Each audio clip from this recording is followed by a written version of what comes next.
ఓ గుడిసెను కూడా కొనుక్కునే స్తోమత లేని ఈ అనాథ ముందు ఊళ్ళోనే అతిపెద్ద డాన్ అయిన ఇర్ఫాన్ బాయ్ చేతులు జోడించి ఎందుకు కూలబడ్డాడు? ఓ మామూలు డెలివరీ బాయ్ అయిన ఈ అభినవ్ తలరాత ఎలా మారిందంటే రాత్రికి రాత్రే తను మాఫియా కింగ్ అయిపోయాడు. కానీ ఈ రహస్యం తన కుటుంబానికి తెలియదు. అభినవ్ చెప్పేది విను. ఈ రెస్టారెంట్ కి చాలా డబ్బున్న వాళ్ళు వస్తారు. ఒకసారి నా బట్టలు చూడు. అనన్య, అభినవ్ నా మాట విను. ఒకసారి లోపల కూర్చొని తింటున్న వాళ్ళని చూడు. వాళ్ళకి మనకి చాలా తేడా ఉంది. అనన్య, నువ్వేమి టెన్షన్ పడకో. నేను ఈ రోజు కోసం ఎప్పటి నుంచో డబ్బులు సేవ్ చేస్తున్నాను. ఈ రోజు నీ బర్త్డే అనన్య. అందుకే నువ్వేమో రాత్రి మవళ్ళు కష్టపడి డబ్బులు కూడబెట్టావు. నేను దాన్ని ఒక్క రోజులో ఖర్చు పెట్టలేను. అనన్య ప్లీజ్, అదంతా నాకు వదిలే. నువ్వు నాతో రా. అభి,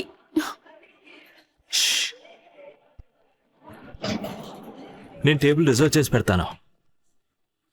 అనన్య అభినవ్ని ఆపడానికి అతని వెనకే వెళ్ళింది.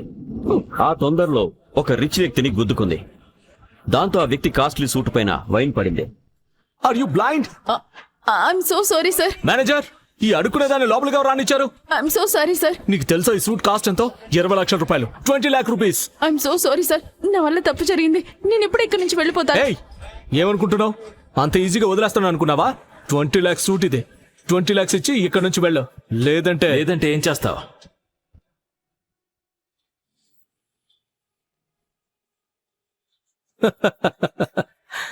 అసలు ఏం జరుగుతోంది ఇక్కడ? ఈ రెస్టారెంట్ స్టాండర్డ్స్ నిజంగానే పడిపోయాయి. ఇప్పుడే వెంటనే నా గర్ల్ ఫ్రెండ్ కి సారీ చెప్పు. ఎక్స్క్యూజ్ మీ, నేను తనకు సారీ చెప్పాలా? What a joke. నీకు తెలుసా నేనెవరో? అనన్య అభినవ్కి ఆ రిచ్ వ్యక్తికి జరిగిన గొడవ చూస్తూ భయపడిపోయింది. అప్పుడే తనకి గుర్తొచ్చింది, ఆ వ్యక్తి ఎవరో కాదు, తను వారం క్రితం చూసిన ఆహేజా ఇండస్ట్రీ ఓనర్ కొడుకు అని. అభినవ్, మనం సారీ చెప్పి ఇక్కడి నుంచి వెళ్ళిపోదాం. అతను అహజా ఇండస్ట్రీస్ కి. రిలాక్స్. ఇప్పుడే నా గర్ల్ ఫ్రెండ్ ని సారీ అడుగు, లేదంటే నువ్వు ఈ రోజుని జీవితాంతం బాధపడతావు చెప్తున్నా. నేను చెప్పింది నువ్వు వెళ్ళదనుకుంటా. నేను ఈ సిటీలోనే అతిపెద్ద వజ్రాల వ్యాపారిని. ఎందరో డబ్బున్న వాళ్ళు, మంత్రులు నా జేబులో ఉంటారు. నేను అనుకుంటే చిటికలో నామరూపాలు లేకుండా చేస్తాను. ఒకవేళ నేను ఒక్క చిటికెలో నీ బిజినెస్ మొత్తాన్ని నేలమట్టం చేస్తే? పిచ్చా వీడికేమైనా?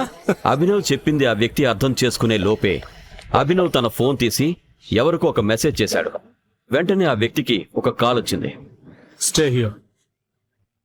నాన్న, బేటా, మన కంపెనీ షేర్స్ పడిపోయాయి. మన కోట్ల రూపాయలు లాస్ వచ్చింది. అసలు ఏమంటున్నారు నాన్న? ఇదంతా ఎలా జరిగింది? ఎవరో మనల్ని నాశనం చేయడానికి ప్రయత్నిస్తున్నారు. ఎవరైనా పెద్ద వ్యక్తితో పెట్టుకున్నావా? ఒకవేళ అలా చేసి ఉంటే నువ్వు వెంటనే అతనికి సారీ చెప్పు, లేదంటే మనం రేపటిలోపే రోడ్డు మీదకి వచ్చేస్తాం. అసలు ఎవరి అభినవ్? అతని వెనకున్న రహస్యమేంటి? ఎలా ఒక డెలివరీ బాయ్ నిమిషంలో కోట్ల ఎంపైర్ని నేలమట్టం చేశాడు? ఈ ప్రశ్నలకి సమాధానాలు తెలిసేలోపే అభినవ్ అక్కడి నుంచి వెళ్ళిపోయాడు. ఈ కథను ఒక గూఢచారి అభినవ్ గురించి ఇన్స్పెక్టర్కి చెప్పాడు. కానీ ఇన్స్పెక్టర్కి అర్థం కాని విషయం ఏంటంటే, కొన్ని రోజుల ముందు ఇంకో గూఢచారి చెప్పిన కథ ఈ కథకి పూర్తిగా వ్యతిరేకంగా ఉంది.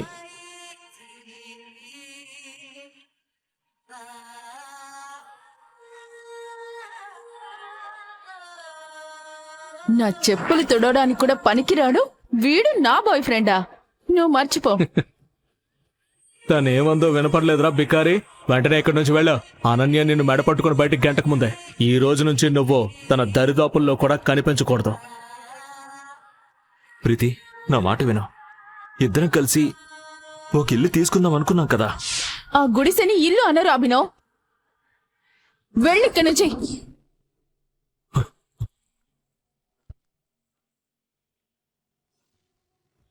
అభినవ్ కళ్ల ముందే ప్రీతి వేరే వారికి గర్ల్ ఫ్రెండ్ అయింది.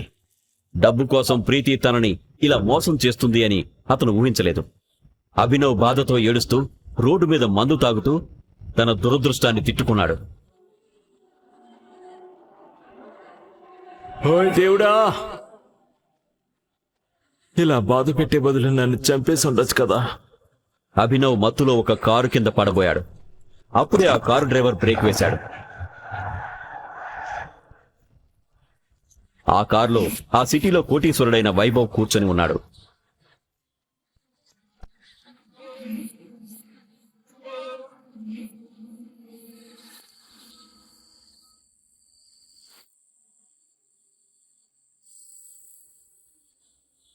అతను మత్తులో ఉన్న అభినవ్ని చూసి తన గార్డ్తో, పర్ఫెక్ట్.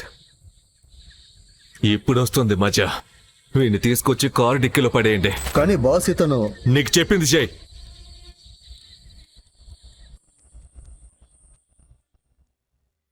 అసలు వైభవ్ ప్లాన్ ఏంటి? అభినవ్ కళ్ళు తెరిచేసరికి తను ఒక లగ్జరీ రూంలో తన పక్కన ఒక అందమైన అమ్మాయిని చూసి ఆశ్చర్యపోయాడు. కానీ తనకు ఏం జరిగిందో అర్థమయ్యే లోపే గన్స్ పట్టుకుని నిలుచున్న ఇద్దరు గార్డ్స్ కనిపించారు. ఏ ఎవరు మీరంతా? నేను ఇక్కడికి ఎలా వచ్చాను?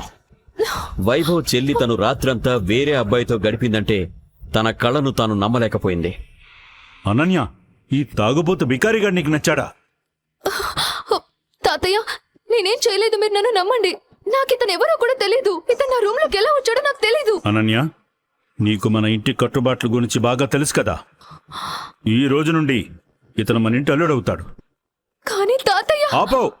అంకుల్ అంకుల్ నువ్వు ఆ కట్టుబాట్లు పాటించకపోతే నీకు దక్కాల్సిన కంపెనీ వైభవ్కి దక్కుతుంది. వెళ్ళండి, కోర్టుకు తీసుకురావడానికి రెడీ చేయండి.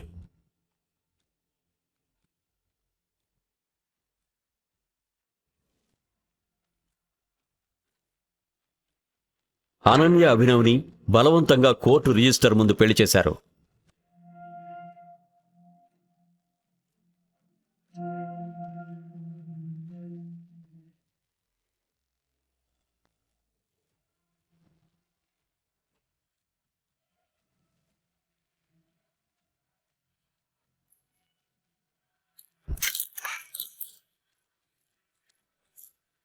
పెళ్లి అవగానే అభినవ్ని అక్రమ్ పార్టీకి పంపించాడు అనన్య తాతగారు. అక్కడ తనకు తన ఎక్స్ గర్ల్ ఫ్రెండ్ ప్రీతి ఎదురైంది. హే అభినవ్, ఇక్కడికి బొకే డెలివరీ చేయడానికి వచ్చింటావు కదా.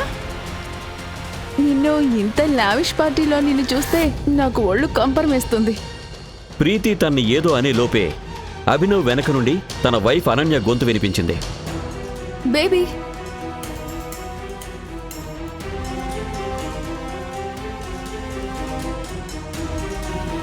అనన్య అభినవ్ని బేబీ అనగానే తన మనసు ఒక్కసారిగా శృతి తప్పినట్టుగా అనిపించింది. ఎక్కడికి వెళ్ళిపోయావు?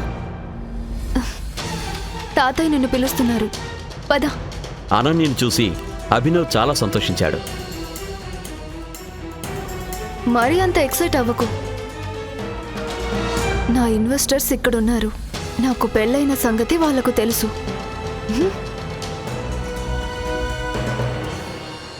Sir, ya, he's my husband Abhinav. Hi.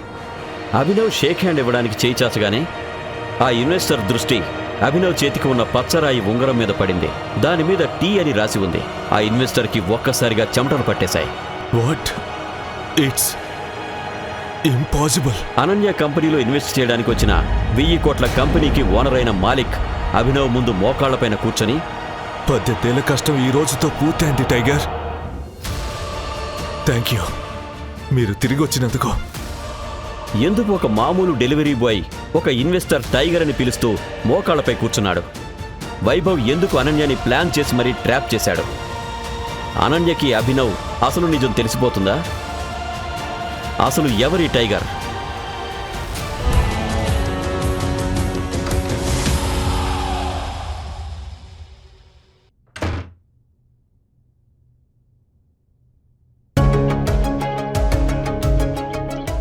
నిన్న రాత్రి ఎక్కడున్నావు?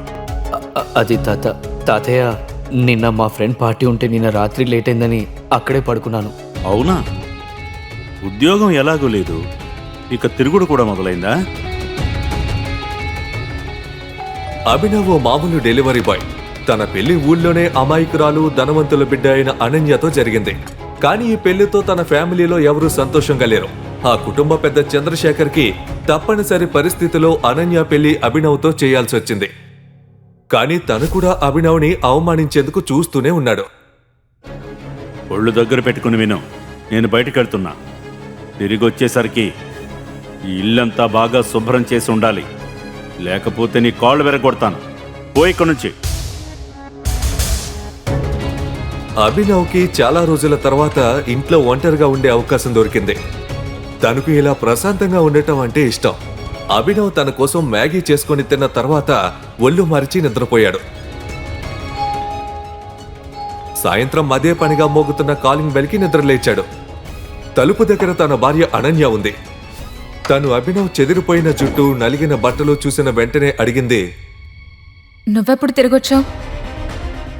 నువ్వు రోజంతా ఇంట్లోనే పడుకున్నావా? లేదు లేదు, నేను మధ్యాహ్నమే వచ్చాను. ఇంతకీ నీకు నీ అన్న నుంచి ఫోన్ వచ్చిందా లేదా? లేదుగా. వాడు నాకెందుకు కాల్ చేస్తాడు? చూస్తుంటే ఆ సన్నీ నా మాటలు ఇంకా సీరియస్గా తీసుకున్నట్టు లేదు. అదేం లేదు, నేనేదో మామూలుగా అడిగా. తన అన్నయ్య పేరు విన్న అనన్యకి సడన్ గా గుర్తుకొచ్చింది. అతను ఏకే గ్రూప్తో సింగ్ ఇండస్ట్రీస్ పార్ట్నర్షిప్ గురించిన ఫైల్స్ అన్ని రాహుల్ చేతికి ఇచ్చాడు అని. ఇది తలుచుకున్న అనన్యకి లోపలే మండిపోతుంది. ఇక దాని గురించి ఆలోచించదలుచుకోలేదు. కానీ సడన్ గా నిన్న రాత్రి అభినవ్ ఇంటికి రాలేదని గుర్తుకొచ్చింది. తనకు అభినవ్ మీద అనుమానం వచ్చి అడిగింది, నిన్న రాత్రి ఎక్కడున్నావు? అది నేను ఒక పాత ఫ్రెండ్ దగ్గరికి వెళ్ళాను. మాట్లాడుతుంటే లేట్ అయిందని అక్కడ నిద్రపోయాను. ఆ పాత friend mister Akram, hotel Sapphire owner. Ananya అభినవ్ని వింతగా చూస్తుంది. తన బికారి భర్తకి ఊళ్ళోనే పెద్ద బిజినెస్ మ్యాన్ ఇంకా మాఫియా డాన్ అయిన అక్రమ్తో స్నేహం ఎలా అని. నువ్వు అన్నది నిజమే.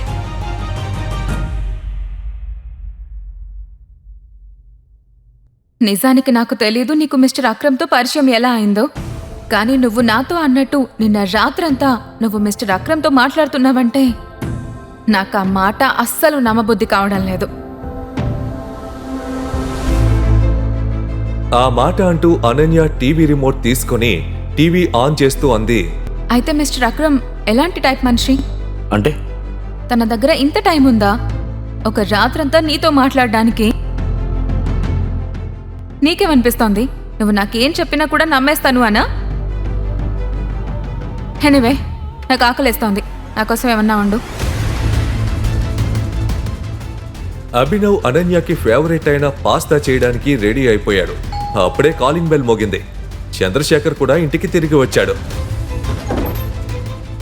అభినవ్ని చూసిన చంద్రశేఖర్ ఎప్పట్లాగే అసహ్యంగా రియాక్ట్ అయ్యాడు. నేరుగా వెళ్లి అనన్య ముందు బాధగా కూలబడ్డాడు. తాతయ్య, ఏమైంది? మీ మూడ్ ఎవరు ఆఫ్ చేశారు? ఇంకా ఎవరున్నారమ్మా? వాడే అవుతాడు కదా. వాడు జీవితంలో ఏం నేర్చుకోలేదు. పెద్దల మాటల్ని అశ్రద్ధ చేయడం తప్ప. తాతయ్య, ఇంతకీ ఏమైంది? మీరు నాతో చెప్పండి. నేను ఇప్పుడే వెళ్ళి వాడు అంతు చూస్తాను. అంతు చూడాల్సిన పనేం లేదు. నేను మీ ఇద్దరి గురించే కంగారు పడుతున్నాను. మీ ఇద్దరి ఐవీఎఫ్ ప్రాసెస్ చాలాసార్లు ఫెయిల్ అయింది. నా అనుమానం ఏంటంటే అభినవ్లో ఏదో జెనెటిక్ డిజార్డర్ ఉందని.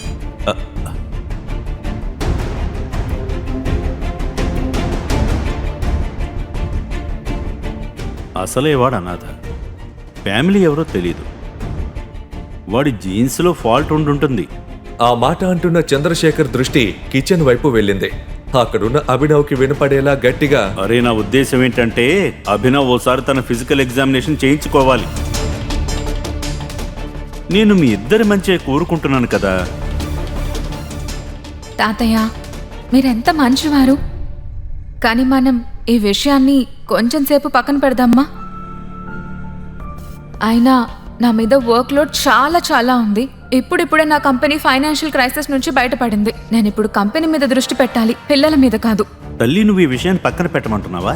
అరే, 2 ఏళ్లు దాటిపోయింది నీకు పెళ్ళై. చాలాసార్లు మీ ఐవీఎఫ్ ప్రాసెస్ ఫెయిల్ అయింది కూడా.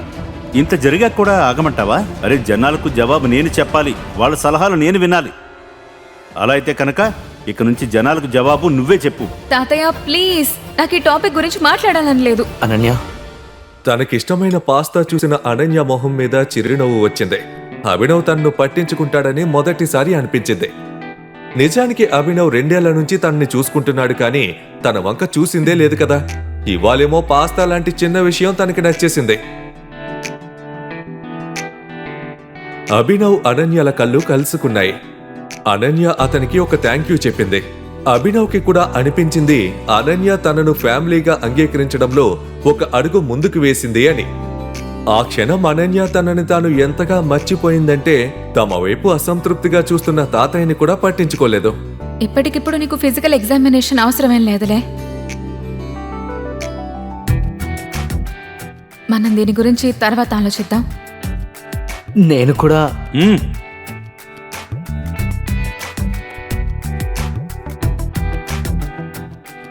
సరే, నువ్వెలా అంటే అలా. అభినవ్ తన సంతోషాన్ని వ్యక్తం చేయలేకపోతున్నాడు. ఇవాళ తనకు చాలా మంచి రోజు. అనన్య తన కోసం తాతయ్య దగ్గర గట్టిగా నిలబడింది. అది కూడా అంత పెద్ద విషయంలో. తన టైం బాగుపడుతున్నట్టు అనిపించింది.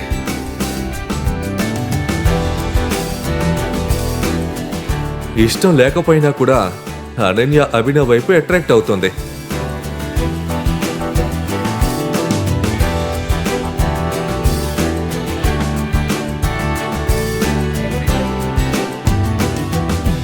అనన్య, ఒకవేళ రేపు నీ అన్నయ్య కాల్ వస్తే, అదే ఏకే గ్రూప్తో మీ ఇండస్ట్రీ పార్ట్నర్షిప్ గురించి మాట్లాడితే నువ్వు వెంటనే ఒప్పేసుకోవద్దు. అంటే కొంచెం టైం తీసుకో. తనకు కూడా నీ ఇంపార్టెన్స్ తెలియాలి కదా. పిచ్చెక్కిందా ఏంటి? సన్నీ అన్నయ్య మొత్తం అంతా కూడా రాహుల్కి ఇచ్చేశాడు. ఏకే గ్రూప్లో మొత్తం పార్ట్నర్షిప్ ఇక తానే చూస్తున్నాడు. ఐ మీన్ నాతో పనే ఉంటుంది. ఇక నువ్వు, నీకసలు ఏమీ తెలీదు. ఏదో చెత్తవాగుడు వాగుతూ ఉంటావెప్పుడు. అనన్య, కానీ ఇది గుర్తుంచుకో, తన కాల్ వస్తే వెంటనే ఓకే చెప్పొద్దు. Good night. పడుకో.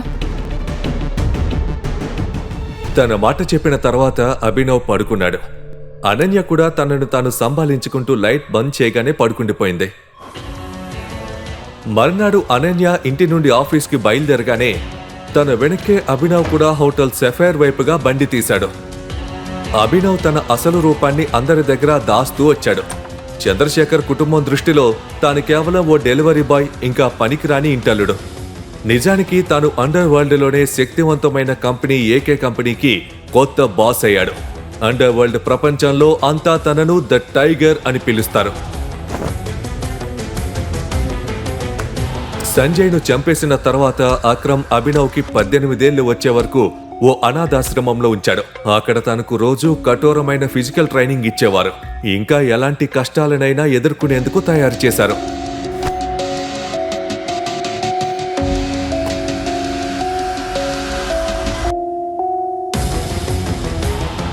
తన తండ్రి సంజయ్ ఆ కంపెనీకి ప్రాణంగా ఉండేవాడు. కానీ సంజయ్ హత్య తర్వాత కంపెనీ బాధ్యతలు తన ప్రాణ స్నేహితుడు అక్రమ్ చేతిలోకి వచ్చాయి. ఎప్పుడైతే అక్రమ్కి అభినవ్ సామర్థ్యం మీద నమ్మకం కలిగిందో తనను ఆ మాఫియా కింగ్ గద్దె మీద కూర్చోబెట్టాడు. కానీ తనెవరో ఎవరికీ చెప్పొద్దు అనే షరతు కూడా పెట్టాడు. ఆ షరతుని దాటితే కనుక అభినవ్ ఆ కంపెనీ నుంచి తప్పుకోవాల్సి ఉంటుంది. అయినా ఆఫీస్లో ప్రశాంతమైన వాతావరణం, మరీ ముఖ్యంగా అతని అండర్లో ఎఫిషియెంట్ సెక్రటరీ ఉండి అన్ని పనులు చేస్తూ అతను ఏ పని చేయాల్సిన అవసరం లేకుండా ఉండటం అదృష్టం కదా అనుకున్నాడు.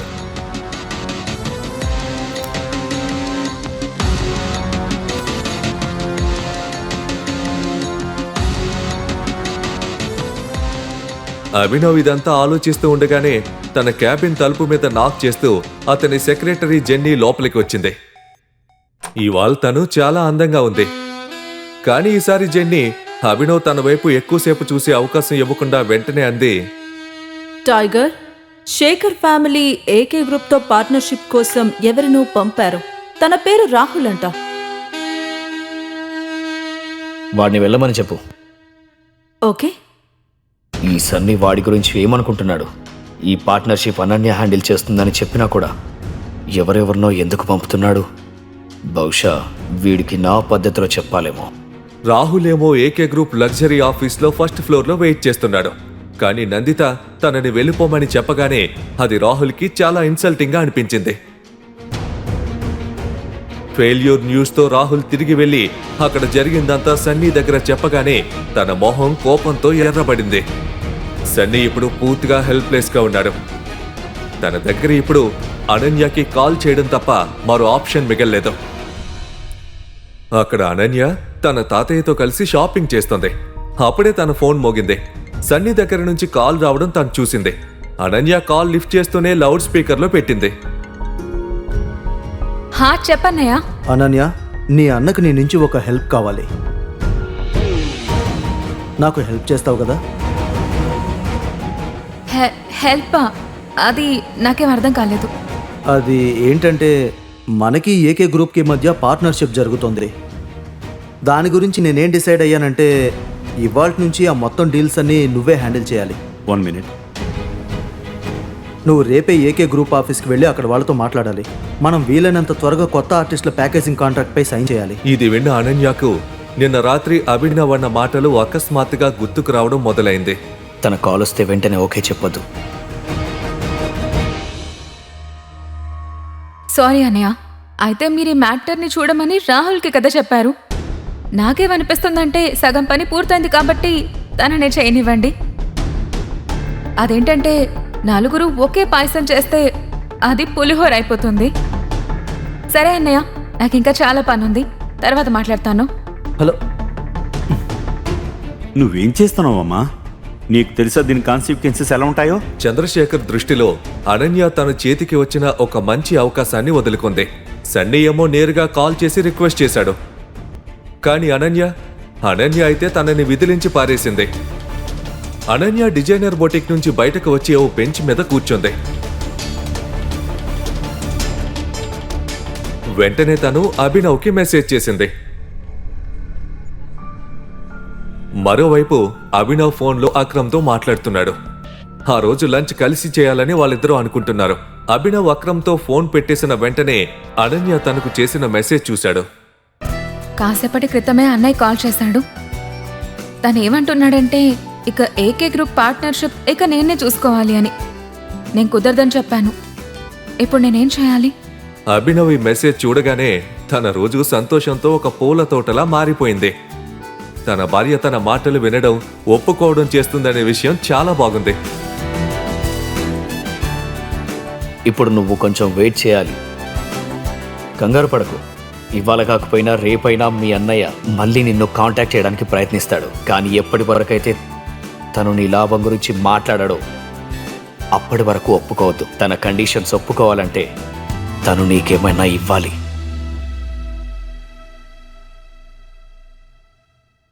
Good evening ladies and gentlemen. We start the beginning at the price of 50 lakhs. 1 కోటి, 1 కోటి, 2 కోట్లు, 2 కోట్లు, 3 కోట్లు, 3 కోట్లు, 10 కోట్లు. 10 కోట్లు. ప్రియా గారు, సగం సిటీని మీరు ఇప్పటికే కొనేశారు. ఇలాంటి చిన్న చిన్నవైనా మా కోసం వదిలేయండి. ఆ బిజినెస్ మ్యాన్ మాటలు విన్న ప్రియా ఒక చిరునవ్వు నవ్వింది. 50 కోట్లు. కానీ అప్పుడే వినబడిన ఇంకో గొంతు వారందరినీ ఆశ్చర్యపరిచింది.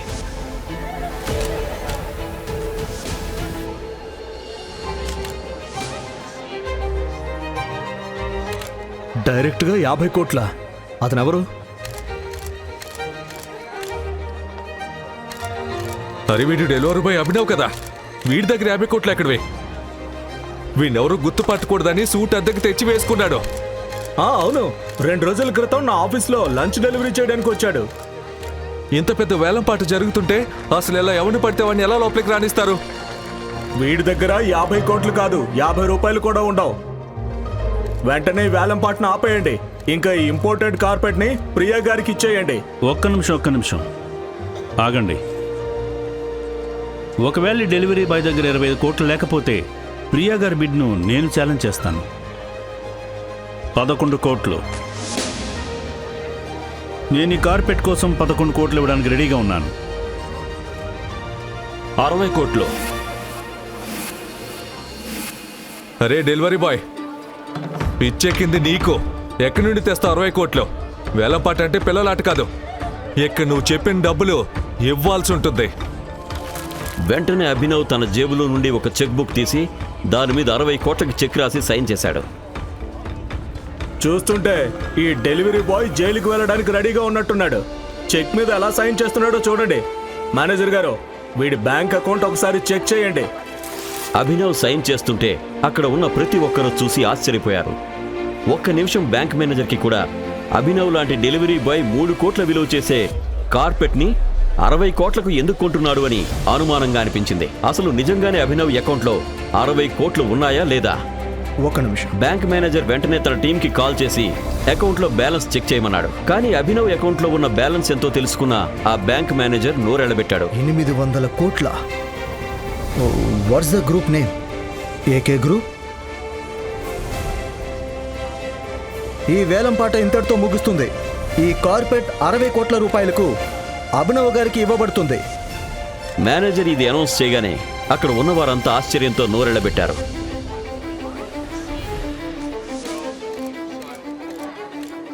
ప్రియకి అర్థం కాని విషయం ఏంటంటే అందరూ లూజర్ అంటున్న ఆ వ్యక్తి దగ్గర ఇంత డబ్బు ఎక్కడి నుంచి వచ్చింది అని.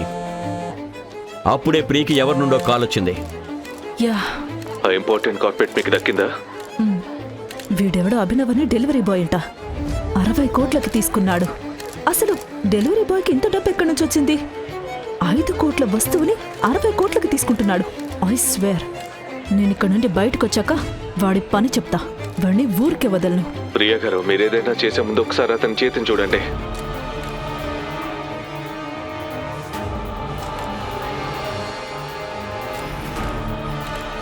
ప్రియా భయపడుతూ స్టేజ్ వైపు నడిచింది. అప్పుడే తన దృష్టి అభినవ్ ఎడమ చేతికి తొడుక్కున్న ఉంగరం పైన పడింది. అది చూసి ప్రియా షాక్ అయింది. వెంటనే తను భయపడుతూ,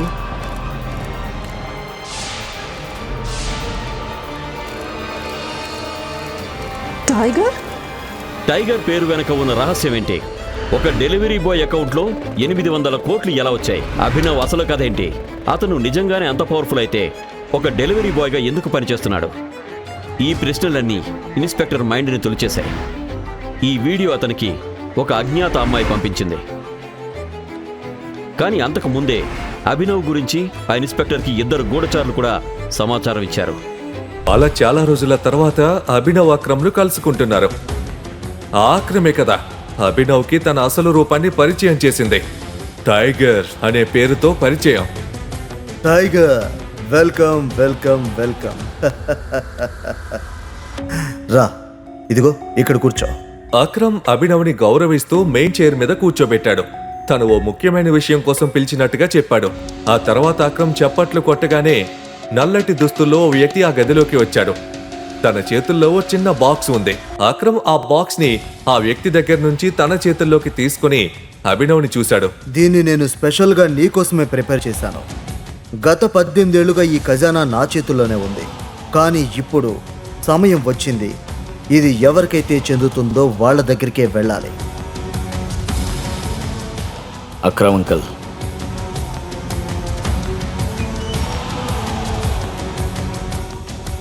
నేను ఈ ఖజానా తీసుకోను.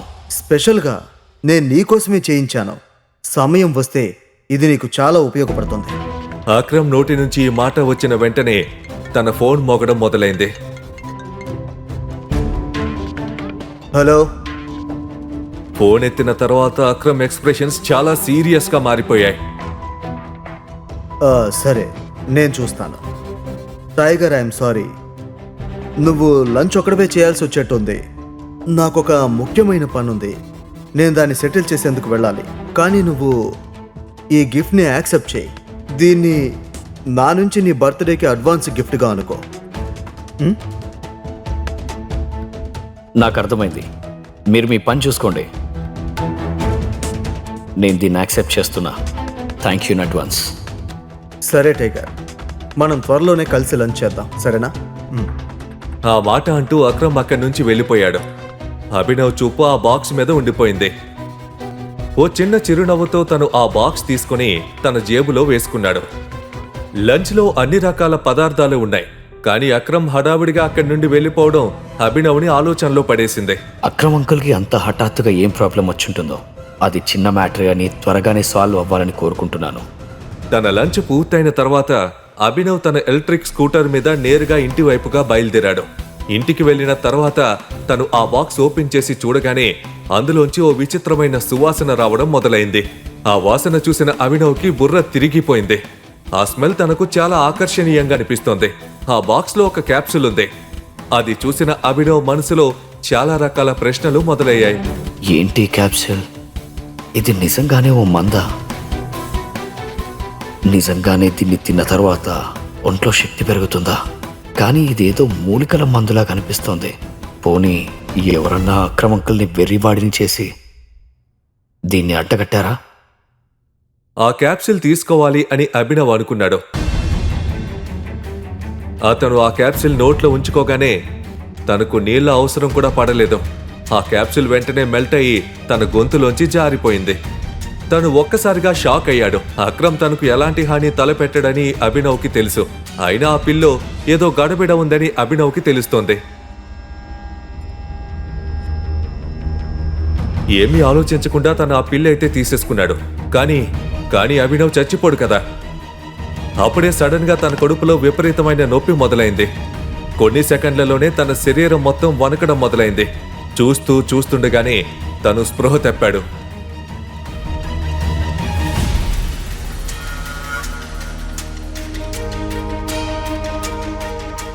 తను కళ్ళు తెరిచి చూసేసరికి దాదాపు రాత్రి అయింది.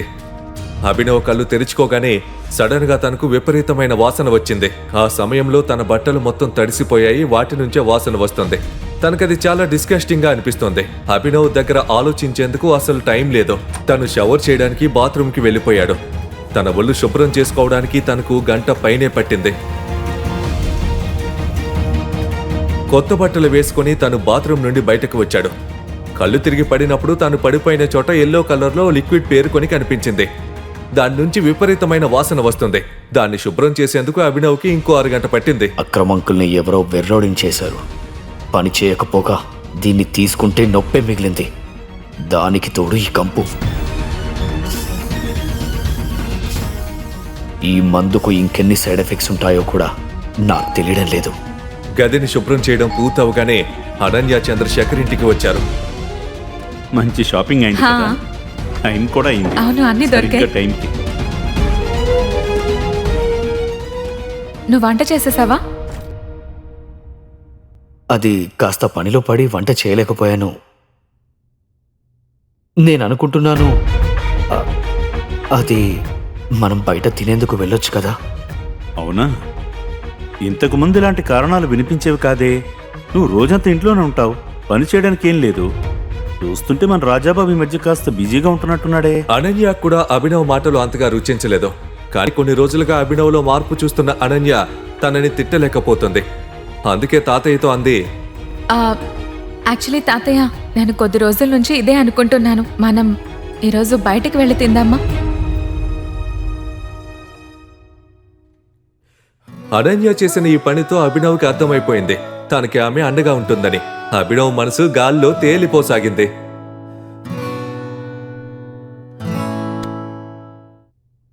అభినవ్, ఇదంతా ఏం జరుగుతోంది? రెస్పాన్సిబిలిటీ అనేది ఒకటి ఉంటుంది కదా. నువ్వెప్పుడు వంట చేస్తావు, కానీ ఈ మధ్య ఏమైంది నీకు?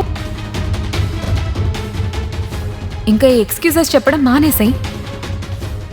సరే, ఎల్లుండి సన్నీ అనే బర్త్డే ఉంది. 2 రోజుల్లో తన కోసం ఒక మంచి గిఫ్ట్ తేవాలి.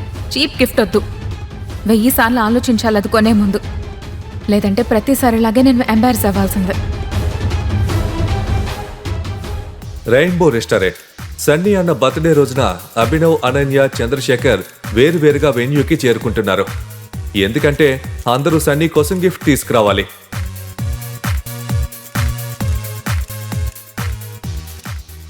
టైం ఎంత చూసావా? అభినవ్ అంతవరకు రాకపోవడంతో అనన్య తన కోసం వెయిట్ చేస్తోంది. ఈసారి తను కూడా గిఫ్ట్ ఇస్తానని, అది కొత్తగా ఉంటుందని అభినవ్ అనన్యకి ప్రామిస్ చేశాడు. కానీ ఆ తర్వాత కూడా అనన్య మనసులో చాలా అనుమానంగానే ఉంది. కానీ ఎప్పుడైతే తను అభినవ్ తన చేతిలో ఓ ఆర్డినరీ చెక్క పెట్టి తీసుకుని రావడం చూసిందో తన మొహం కోపంతో ఎర్రబడిపోయింది. ఏంటి అభినవ్, కనీసం నువ్వు బాక్స్ అయినా గిఫ్ట్ ప్యాక్ చేయించాల్సింది కదా. అది నాకైనా ప్యాక్ చేయించాలని లేదు. పైగా నా దగ్గర టైం కూడా లేదు ప్యాక్ చేయించడానికి. అయినా వదిలి ఈ బాక్స్ ఎలా ఉంటే మాత్రం ఏంటి? బాక్స్ లోపల ఏం పెట్టానో అదే ముఖ్యం కదా. సరే, మరి అంతా సన్నీ అన్నయ్య గిఫ్ట్ ఇచ్చేటప్పుడే ఈ బాక్స్ ని కూడా వాటితో పాటు పెట్టేశాయి నువ్వు. ఈసారి నాకు ఏ డ్రామా కుదరదు. విసుగ్గా ఉంది. నువ్వెలా అంటే అలా. సన్నీ బెస్ట్ ఫ్రెండ్ అయిన రాహుల్ ఇదంతా చూస్తున్నాడు. పద. అభినవ్ ని అవమానించేందుకు దొరికిన ఈ అవకాశాన్ని తన చేతిలోంచి వదులుకోదలుచుకోలేదు. ఇప్పుడు ఈ బికారి కూడా పార్టీలకు వస్తాడా? రాహుల్, అభినవ్ నా భర్త. కబర్దార్ తనను అవమానిస్తే గనక. లుక్ అనన్య, నేను నీ ఫీలింగ్స్ని హర్ట్ చేయాలనుకోవడం లేదు, కానీ ఈ బికారికి తెలియాలి కదా వీడి పెళ్లి ఓ కోటీశ్వరుల పిల్లతో జరిగిందని. ఎప్పటి వరకు ఇలా బికారిలా తిరుగుతూ ఉంటాడు? నువ్వు నీ పనేంటో చూసుకో. నేను ఇక్కడ సీన్ క్రియేట్ చేయదలుచుకోలేదు. చెత్త వాగొద్దు. నీ స్థాయి ఏంటో తెలుసుకుని మాట్లాడు. మర్చిపోకు, నువ్వు మామూలు డెలివరీ బాయ్వే. అనన్యతో పెళ్ళైందని గాల్లో ఎగురుతున్నావా? నీకు దాంతో పని లేదు.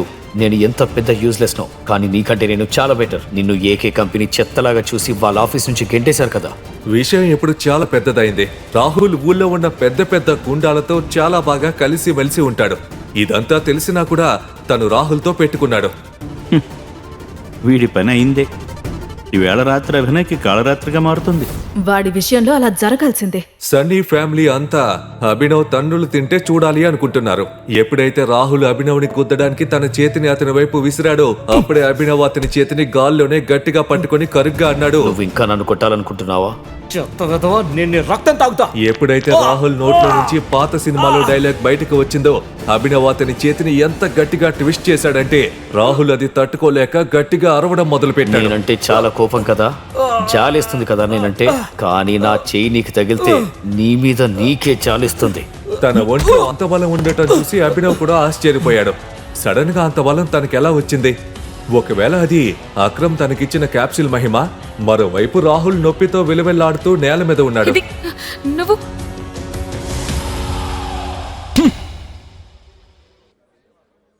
నువ్వు నీ గురించి ఏమనుకుంటున్నావు? ఇవాళ సన్నీ పుట్టినరోజు, సంతోషంగా ఉండాల్సిన రోజు. అభినవ్ కూడా చంద్రశేఖర్ ని కోపంగా చూస్తున్నాడు. రే, ఇవాళ నేను నీ ప్రాణాలు తీయకపోతే నేను నా పేరు మార్చుకుంటాను, గుర్తుపెట్టుకో. ఆ మాట అంటూ రాహుల్ తన ఫోన్ బయటకు తీశాడు. ఓ నెంబర్కు డయల్ చేశాడు. అభినవ్ ఇంతవరకు చంద్రశేఖర్ చేసిన అవమానాలన్నీ సహించాడు. ఇక తన వల్ల కాదు. 2 ఏళ్ళైంది నాకు అనన్యకి పెళ్ళయి.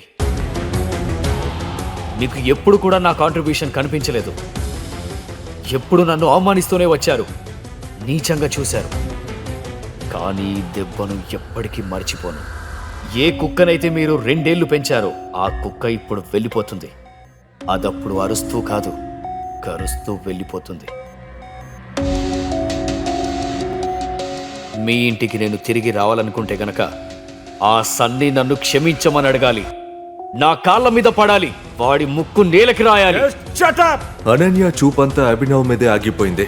అభినవ్ అలా ప్రవర్తించడం చూసిన తనకి తను పూర్తిగా మారిపోయాడని అనిపించింది, ఓ అపరిచితుడిలాగా. మరోవైపు అభినవ్ మాటలు విన్న వాళ్ళంతా ఒక్కసారిగా షాక్లో ఉండిపోయారు. అభినవ్ లాంటి బికారి నోటి నుంచి అలాంటి మాటలు వస్తాయి అని ఎవ్వరూ ఊహించనేలేదు. ఎక్కడికి వెళ్తున్నాడు? ఆపండి. నిన్నెక్కడి నుంచి వెళ్ళమని ఎవరు చెప్పారు? నువ్వెక్కడే ఉండు, ఇంకా చూడు ఏం జరుగుతుందో. రాహుల్ తన మాట పూర్తి చేశాడో లేదో అప్పుడే రెయిన్బో రెస్టారెంట్ దగ్గరికి కొన్ని కార్లు వచ్చి ఆగాయి. రాహుల్ అభినవ్ను చంపడానికి సుఫారీని ఊళ్ళోనే భయంకరమైన గుండా ఇర్ఫాన్ చేతికి ఇచ్చాడు. ఇర్ఫాన్ తన మనుషులతో కలిసి కోపంగా లోపలికి రాగానే రాహుల్ తనతో అన్నాడు, ఇర్ఫాన్ భాయ్ ఫైనల్లీ వచ్చేసారా? చెప్పు రాహుల్, ఏంటి ప్రాబ్లం? ఇక్కడ ఎవరిని లేపేయాలి? అదిగో ఆ విధంగా ఇర్ఫాన్ భాయ్.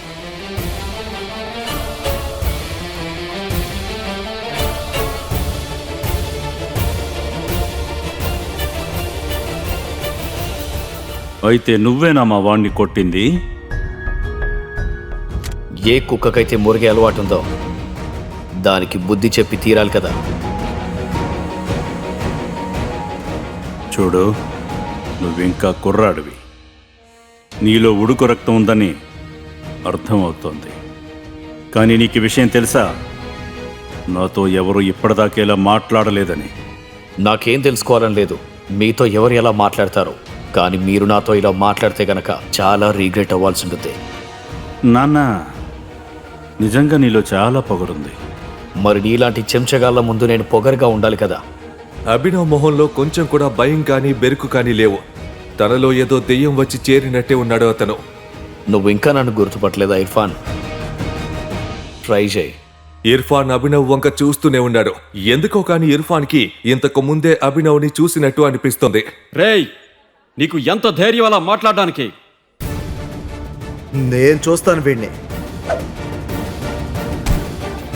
ఇర్ఫాన్ బాయ్ పరువు పోవడం చూసి తన చెంచాలు అభినవ్ మీద విరుచుకుపడ్డారు. ఆ గొడవలో అభినవ్ చేతికి ఉన్న రింగ్ కింద పడి దొర్లుకుంటూ ఇర్ఫాన్ బాయ్ కాళ్ళ దగ్గరకు వెళ్లి ఆగింది. ఇర్ఫాన్ ఆ ఉంగరాన్ని చూడగానే ఒక్కసారిగా తను నిప్పుల మీద కాలు పెట్టినట్టయింది.